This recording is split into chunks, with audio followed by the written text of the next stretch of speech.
I teach political science here at Ozarks Technical Community College. I've been teaching here for going on 11 years, as I was just talking to Kara about.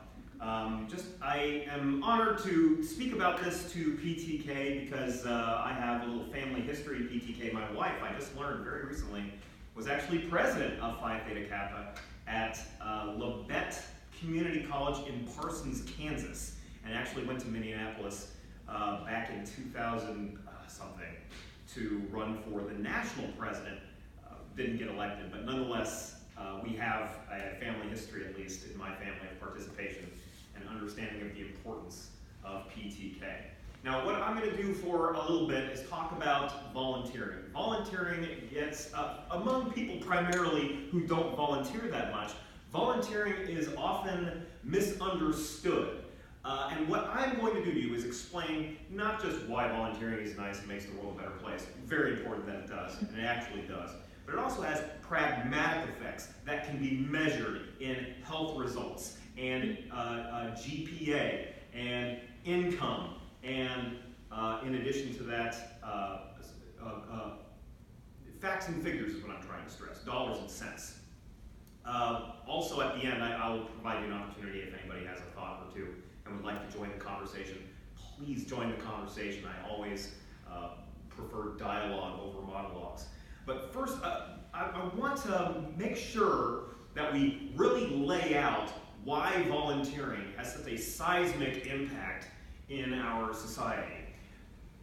It affects not just what it is you're volunteering to help, the world, your city, your neighborhood, your community. It also has significant impacts for you as well. But before we talk about you, the volunteer, let's not bury the lead here. When you volunteer, you are helping others. Now, I can't convince you why that's a good thing. You just should know that it is a good thing to help people who are not you. You would not be in the chair that you're in, or wherever you are, those who are watching virtually, you would not be where you are if it were not for help that other people offered you.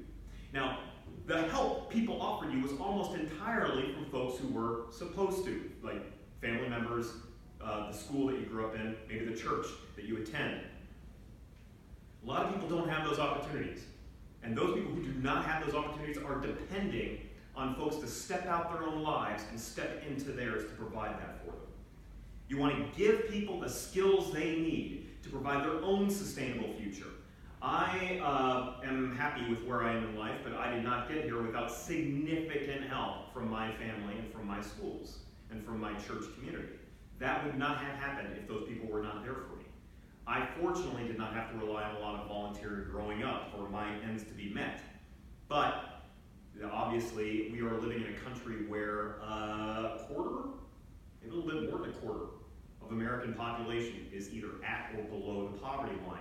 These are people who the resources that they are given in their daily lives do not simply measure up to yours or mine. Now, in addition to that, again, the key thing you're doing when you're volunteering is you're giving somebody the opportunity for their life to change. Now, I work with Politically Active here on campus, and Politically Active is a political organization. It's a student-run organization, and we are nonpartisan, and our commitment is to making sure that the student body is more politically literate than they would otherwise be. Now, that's very important, but I'm also a member of Big Brothers Big Sisters, and I do a lunch buddy program once a week. I sit down with a 9-year-old that lives in a completely different part of town that I would live in, and that is significant here in Springfield, where we're very segregated in terms of types of communities, I think I can euphemistically say. And for a while, we just have lunch and we talk about sports. It's really all we do once a week. And I, to a certain extent, was wondering just yesterday how much I was having an impact in that until one of his classmates came up to me and said, "You're Andrew, right? Kwan talks about you all the time." And that's just an illustration of how just volunteering is about making a connection and changing, even in a minute way, someone's lives. Now, volunteering almost always ensures you have to learn something new. That's what volunteering almost always does. It makes you a better person in that regard. And sometimes that's significant. Like if you volunteer for like Habitats for Humanity, maybe you learn some basics as to how to build a house. Maybe if you ever do a missionary trip for your church or for some other nonprofit organization that you volunteer for, you may learn a new language. One that I did was far less radical, but still very significant. With my work with Big Brothers Big Sisters, which again, my work consists of having lunch with a very nice kid once a week, so it's not hard work. But it involves talking to somebody from a community I have no involvement in prior to Big Brothers Big Sisters. It involves me to reach out and learn how to relate and understand. I've never set foot in an elementary school that was not my own or belongs to my nieces or nephews or my kids for much of my life. And it allows me an opportunity to see kind of how another part of the world lives and operates. In addition to that, you also, when you volunteer, you are raising awareness of the organization's missions and goals.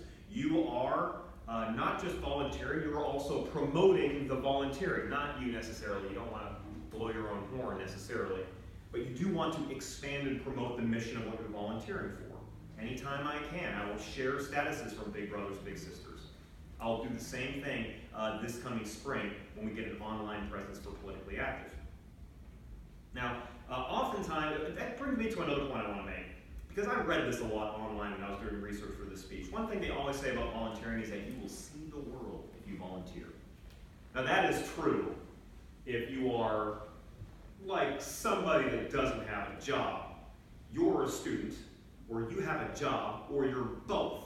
You can't travel to Ecuador, but you can travel just even within town. Like I said, I live on the south side of Springfield, which anybody who lives in Springfield knows is different from the north side of Springfield. It's different. But thanks to my volunteering, I now visit the north side of Springfield very regularly, and I get a taste of what their life was like. I'm going to admit I'm going to be ashamed here of something, but I want to bear myself for the benefit of anybody paying attention. When I would go to this elementary school, which I still do of course, but when I first started going, I would often take my satchel that I carry all my school materials in. It's very nice. It's a gift from my wife.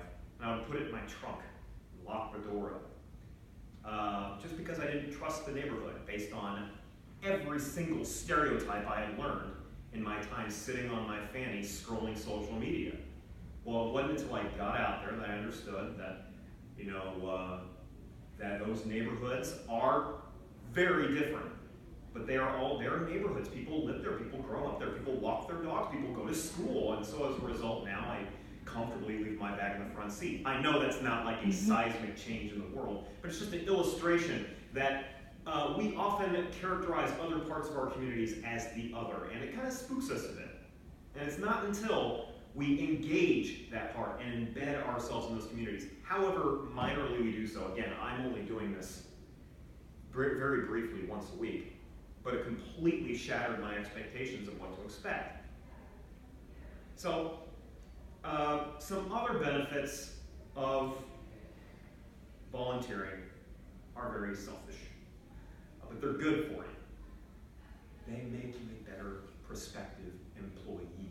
Your applications, your resumes, your interviews all get better when you have volunteering on your resume. They make you more attractive candidates, they give you street smarts, which employers really value, and they show that you're not somebody who is just willing to do the bare minimum. Now, again, this is one of these self-perpetuating machines. If you get into volunteering, it is very easy to stay in it. It's like working out. The hardest part about working out is what? Anybody? What's the hardest part of working out? One more time? Starting. Getting started. And then when you get started, it's in your routine, you start doing it. And employers recognize that. They don't want to get somebody, they don't want somebody that they have to push uphill. They want somebody who's already in motion.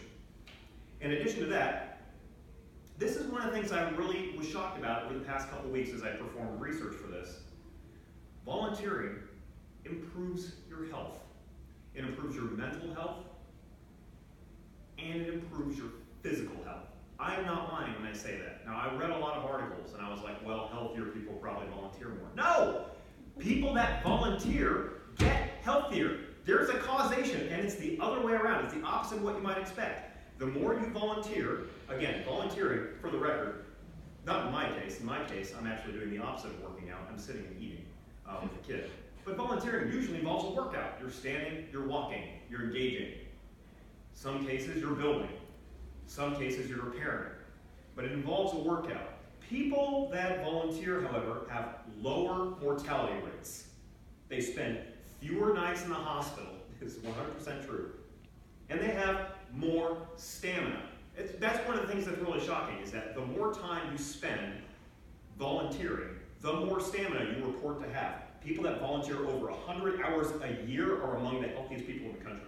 Over 100 hours a year. So if you're sitting there, people at home, or anybody in the room, that's 2 hours a week. 2 hours a week means, and we often associate volunteer time as taking a part of you away. Like, I'm sacrificing 2 hours of my time. I'm sacrificing my amount of energy. I'm sacrificing the amount of emotional commitment. It actually works the other way around. You're not sacrificing, you're actually investing. It's I teach politics, and one thing we learn in politics is that for every dollar we as a society spend on food stamps, we get $4 back in productive value. And that's the same thing with volunteering. The more you volunteer, the more you are energized, the healthier you are, and the more willing you are to do more things. It's actually, you gotta be careful because you'll overextend yourself if you're not careful. Volunteering, like all things, can be addictive if it's really rewarding. Now, one of the biggest things, though, as much as it can improve your physical health, the impact it has on your mental health is absurd. It's like you're taking medication. Volunteering is almost like taking medication.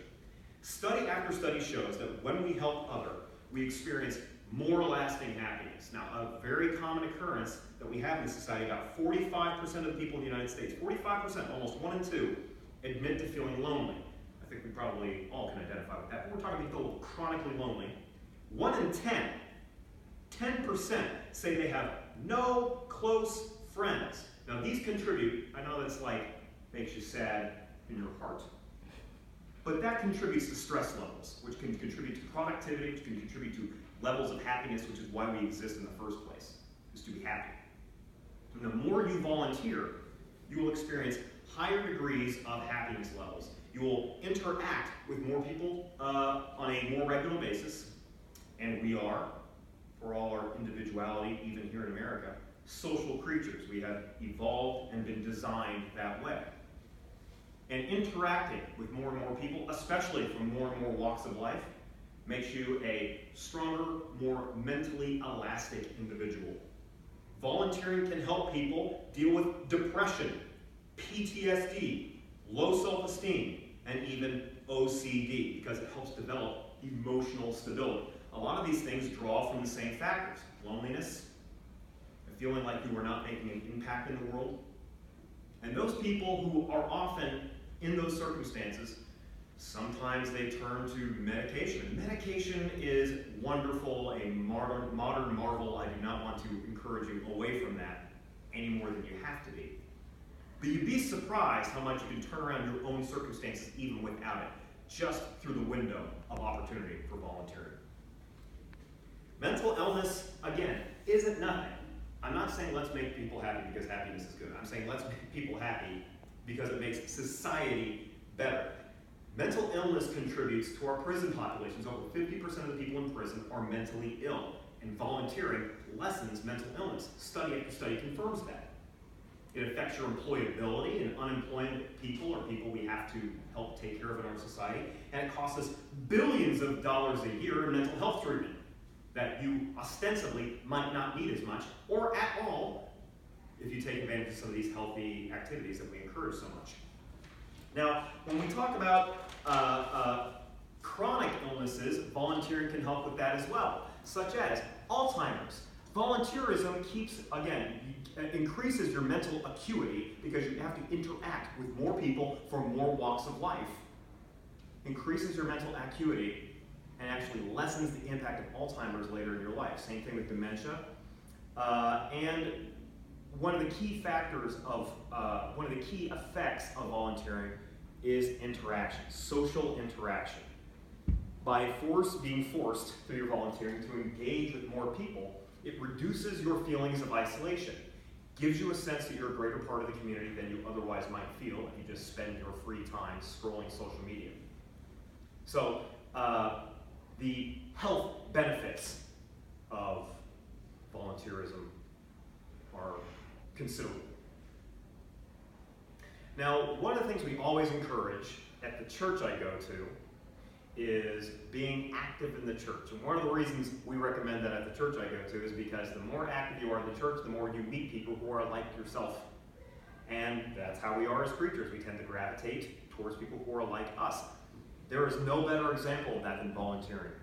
By picking a cause that is important to you, you will only meet other people that have made that same determination, that that same cause is important to them.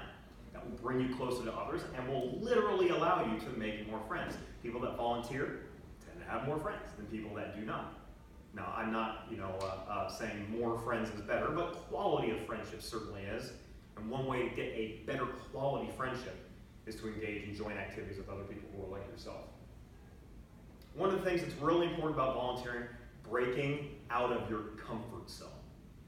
Your comfort zone, and again, I live on the south side of Springfield, it gets really easy, especially the way cities are set up nowadays. This past summer, I went to San Diego. San Diego, beautiful city. But I vacationed there for about a week with my family, and I don't think I saw a single poor person the entire time I was there. San Diego, very, at least economically, segregated. Springfield's the same way. Chestnut Expressway on the north side is a lot different than Chestnut Expressway on the south side. Volunteering gets you out of your comfort zone. That's a good thing. Being uncomfortable is temporarily unpleasant, unless you're somebody like me who relishes being uncomfortable. But then after that, you have expanded the ground for you to be comfortable. So if you're somebody that feels like they tend to be very particular in the activities they like to do, feels like that might have a negative impact on your social interaction, I've got a solution for you. Volunteer for something, because what that does, it gives you an opportunity to step outside yourself and find a new experience that you had no clue prior that you would actually enjoy. So one thing I'd said before, I would like to stress again. We often feel like, for those of us who do not volunteer, that doing so is a sacrifice. And it is in a way. You're sacrificing some time, but you're actually investing your time. Because again, people that volunteer more feel like they have more spare time. That is the most backward things I've ever heard, but that is absolutely true. Study after study confirms it. The more you volunteer, the more spare time you feel you have. The more productive you feel you can be. You get home, probably from the high of making somebody's life better, and you wring your hands and you're like, Netflix doesn't do it for me anymore. I don't want to cut that part out of your life, but it's certainly, I'm just trying to underline the effect that getting involved in your community can have. So I'll mention a couple more facts. One thing that's really important is in 2015, the United Nations issued a list of 17 goals for sustainable development in the next 15 years. By sustainable goals, they mean reducing extreme poverty internationally, they mean increasing intercultural dialogue, and 15 of the 17 goals could be accomplished entirely using volunteerism. Now, that means the world has a lot of work to do to increase volunteer output. The United States certainly has a hand in that. But that is significant. We're talking about, oftentimes we talk about how to make the world a better place. It's often what can the governments of the world do, what can the states of the world do, reduce conflict, increase trade, make financial investments in one another. I think that makes a lot of sense. But what I'm saying here is on an individual level, you can be a cog in a machine that literally accomplishes these goals the UN will say will make the world a better place to be. Two other things I just want to stress about volunteering. These are maybe not the big ticket items, but they're pretty significant. The food is good. The more you volunteer, you will work in different areas of the world, of your community, and of your state, of your neighborhood, and you will be fed things, typically by people, typically out of kitchens, rather than out of restaurants. And people's home cooking is outstanding. Home cooking, good food, you'll get good food when you volunteer. In addition to that, it's fun. I've had more fun getting to know what we call our little, what I will call my little brother, through big brothers and big sisters. I've had more fun getting to know him than I ever anticipated I would. Now, I'm going to be honest with you, I took that opportunity about a year ago with the understanding that it would make my resume look better. And I'm being vulnerable in that admission because I think it benefits anybody who might be watching, who might be thinking along similar lines. It does have selfish benefits to volunteering. It makes you look like a better job candidate. But on top of that, OTC has a pretty big presence, big brothers and big sisters, and as a result, a lot of these little brothers and little sisters that we've made contact with have stayed in contact with us for years and years. Matter of fact, some of these people come from troubled families and use you kind of as a surrogate in their own life. Now, I am just a lunch buddy, which means I do not meet that much, and I'm not that embedded in my little's life, or so I thought. I've had a little brag about me to his friends, and now when I go to that school, I am recognized on a first-name basis by at least a handful of his friends. Now that is not a seismic change in the world, but it is a seismic change in one individual, and he can potentially build that by affecting more people, and they can build upon that by affecting more. So I want to encourage you to take advantage of every opportunity you can, or at least the best opportunities you can to volunteer. I think it will give you the results you expect, but I think more importantly, I think it's going to give you a lot of results you did not expect as well. That's all I have to say, and I welcome any comments as well.